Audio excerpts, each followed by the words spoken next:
To an empath, the most dangerous kind of person they can give their time and energy to is a narcissist. It's pretty easy to see why, since narcissists stand at the exact opposite end in terms of their outlook on life and what they want to achieve.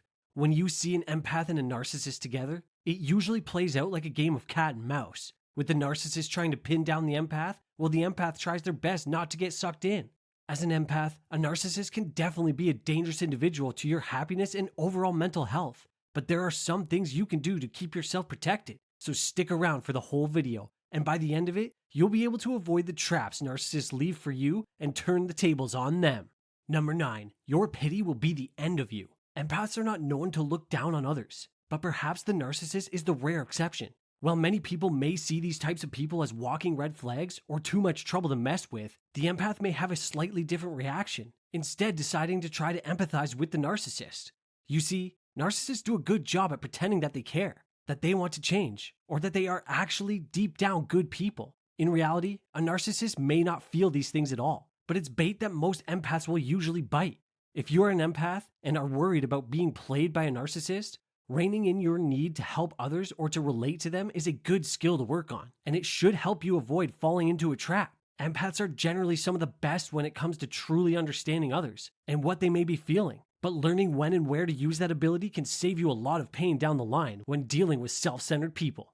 Number 8. Don't feel like you are letting them down. Empaths understand how hard it can be to not feel like you're being listened to, which is why they usually make such good friends.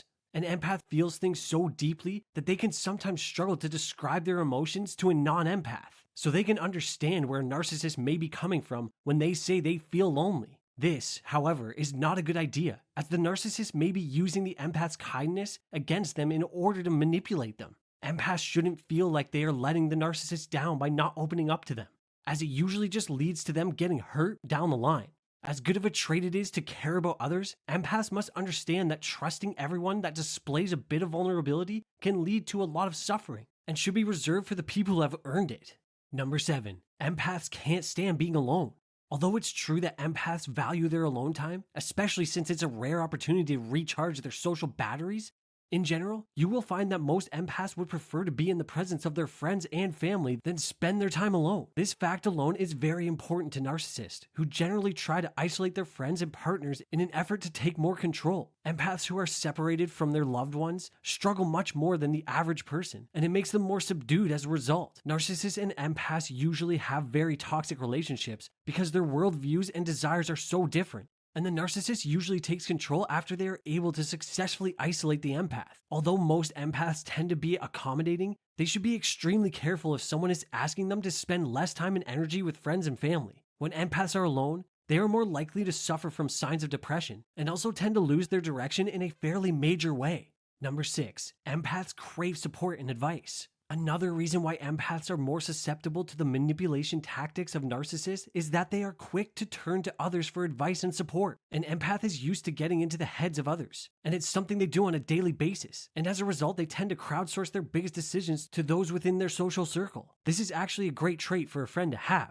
as it means they value your opinion, but it also opens them up to getting led down the wrong path. Narcissists that have invaded the life of an empath may try to feed bad advice to the empath to get them turned around and so that they lose sight of their moral compass. Since empaths regularly ask for advice, they may not even know that they are being influenced until it's pointed out to them by another friend or family member. By the way, make sure to subscribe if you've learned something new today. Number 5. Empaths are very sensitive. Being sensitive is not a bad thing, but it can leave you more open to attacks from people with bad intentions. Empaths are some of the most sensitive people out there, as they are open and honest with their feelings and want to think the best of the world. It doesn't take a whole lot for an empath to feel attacked, and little jabs and remarks can really start to wear down a person with empathic abilities. Narcissists by nature are pretty quick to lash out at others, and it takes a very strong defense to be able to leave a conversation with a narcissist unscathed. When empaths hang out with narcissists for an extended period of time, it's easy for them to become tired and a little defensive. In many cases, a narcissist will start to use this to their advantage and try to turn the crowd against the empath once they have no energy left to defend themselves.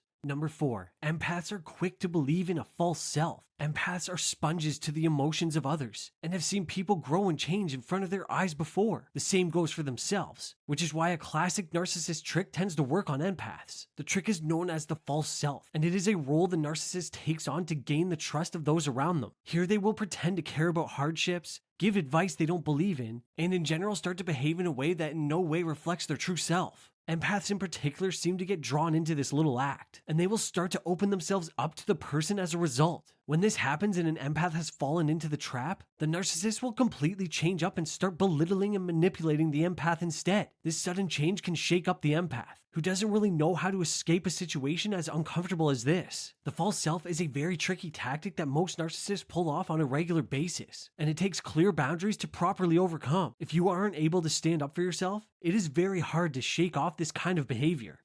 Number 3, a codependent mess. The real reason that narcissists and empaths are drawn to one another is because they both gravitate towards codependent relationships. As messed up as it is when narcissists use others to feel better about themselves and get what they want, empaths are also sometimes guilty of this. Empaths like to be in relationships where they are able to help, and they often don't feel useful unless they're assisting their friend or partner with some kind of challenge. Because of this, empaths often prioritize the health and wellness of their partner over their own, and that can leave them feeling tired and overworked. In simple terms, the empath generally wants to give, and the narcissist generally wants to take, which is why relationships between the two almost never end well. Number 2, empaths feel a lot of shame. Shame is a really strong emotion, and it's one that almost every human feels. For a number of reasons though, shame seems to be an issue that empaths deal with even more than the average person. Many experts theorize that this has to do with the empath being able to forgive those that hurt them easily, and so they feel responsible for when things go bad, even when it's not their fault. Whatever the reason is, shame is a weapon in the hands of a narcissist, who will often use it against the person they are trying to trick.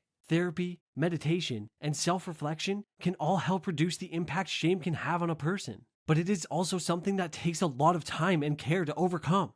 Number 1, they focus more on people and not on their passions. Empaths open up to the world easily, but sometimes they need to learn when to close off and pursue their own interests. If all of your ties to happiness have to do with other people and what they are feeling, you are going to find it much harder to find stability and a foundation of happiness within yourself, which is a problem empaths often experience. Focusing on your own interests and pastimes may seem like simple advice, but it is one that is often overlooked by those within the empathic community. And if you liked this video, then check out these related videos to see more. And make sure to subscribe and leave a comment saying I subscribed, and we will personally reply to your comment.